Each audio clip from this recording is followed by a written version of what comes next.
wabarakatuh. Kita pada sesi PDPR yang seterusnya, cikgu harap semua murid berada dalam keadaan yang sihat. Okey, kita nak tengok apa hari ini? Tajuk apa hari ini? Jadi pada hari ini kita masih lagi dalam tema inquiry dalam sains, dalam tajuk masih dalam kemahiran saintifik, dan subtopiknya adalah kemahiran manipulatif. Okey, jadi kamu boleh rujuk pada buku teks muka surat 12 dan juga 13. Okey, kita nak tahu dulu apakah dia maksud kemahiran manipulatif. Kemahiran manipulatif ini adalah kemahiran menggunakan dan mengendalikan peralatan dan bahan sains dengan betul ketika menjalankan penyiasatan. Okey, kita gunakan peralatan, bagaimana kita nak mengendalikan peralatan, sains, mengendalikan alatan sains, radar dan sebagainya sewaktu kita melakukan eksperimen ataupun penyiasatan. Okey, yang pertama sekali, kemahiran manipulatif yang kamu perlu tahu adalah menggunakan dan mengendalikan peralatan dan bahan sains dengan betul dan cermat. Seperti mana contoh yang telah diberikan di dalam buku teks muka surat 12, bagaimanakah kamu hendak menuang cecair daripada bika ke silinder penyukat. Pastikan kamu berada di barang-barang yang kamu gunakan itu berada di atas meja yang rata. Kemudian dalam keadaan kamu berdiri, kamu tuangkan secara berhati-hati. Okey, itu adalah daripada bika ke silinder penyukat. Yang keduanya adalah mengendalikan spesimen dengan betul dan cermat. Apa dia spesimen? Spesimen ialah flora ataupun fauna ataupun bahan yang kita nak uji, tapi kita kena kendalikannya dengan betul dan cermat. Okey, bagaimana nak mengendalikan spesimen yang hidup? Yang pertama sekali, kamu lihat, kita contohnya nak ambil siput di kebun ataupun di padang. Jadi kita nak buat penyiasatan, nak tengok siput tersebut.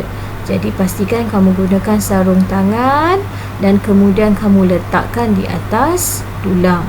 Okey, letakkan dengan berhati-hati supaya siput itu tidak tercedera. Okey, kamu boleh gunakan kantar pembesar untuk membuat penyiasatan. Setelah siap penyiasatan kamu, setelah siap eksperimen, apa yang kita nak tengok, rekod data pun sudah direkodkan, kamu hendaklah memulangkan semula siput tersebut di tempatnya. Okey, jangan nak bunuh ataupun cuba nak simpan dia. Lepas habis saja eksperimen, kita boleh pulangkanlah kembali ke tempat asalnya. Okey, jadi kamu kena mengendalikan spesimen tersebut dengan betul dan cermat. Okey, kita tengok yang ketiga. Yang ketiga ialah melakar spesimen, peralatan dan bahan sains dengan betul. Okey, bagaimana kamu nak membuat lakaran bunga raya, bika dan juga air itu. Okey, jadi kamu ambil spesimen bunga raya di hadapan rumah kamu, kemudian kamu letakkan di atas dulang dan kamu lakarkan dengan betul. Okey, bika tu dilukis dengan betul dan pastikan bila kamu melakar, kamu labelkan spesimen kamu itu, labelkan lakaran kamu itu dengan tepat dan betul.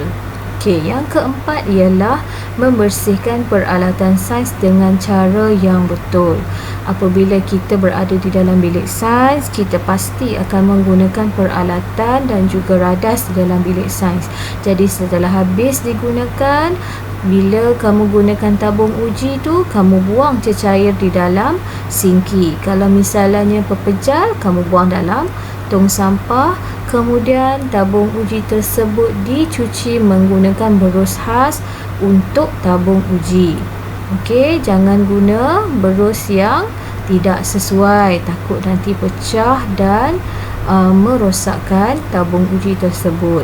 Jadi setelah itu kamu letakkan ataupun kamu keringkan tabung uji tersebut di rak tabung uji. Biarkan dia kering secara terlangkup, kemudian barulah boleh digunakan semula.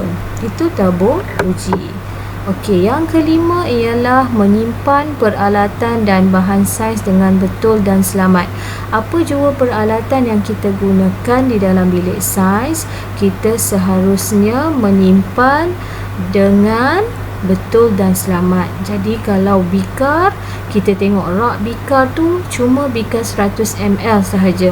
Jadi ada tempat tertentu. Kalau kantar pembesar ataupun peralatan lain yang seharusnya berada di dalam laci, kita susun dengan cermat dan betul. Okey, jadi jangan biarkan bila sudah digunakan kotaknya dibuang ataupun kamu letak saja dalam laci tanpa susun. Jadi kita, yang ini kemahiran yang perlu kamu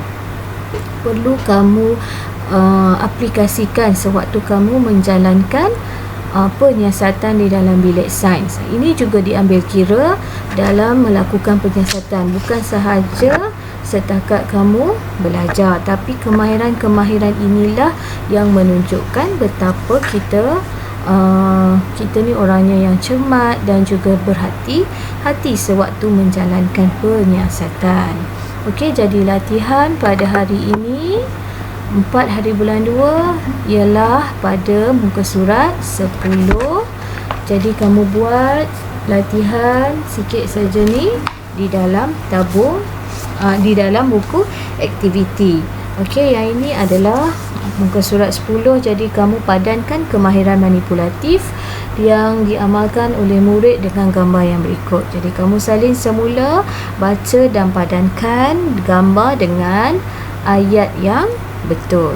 Okey, jadi sampai kita jumpa lagi pada sesi PDPR yang seterusnya.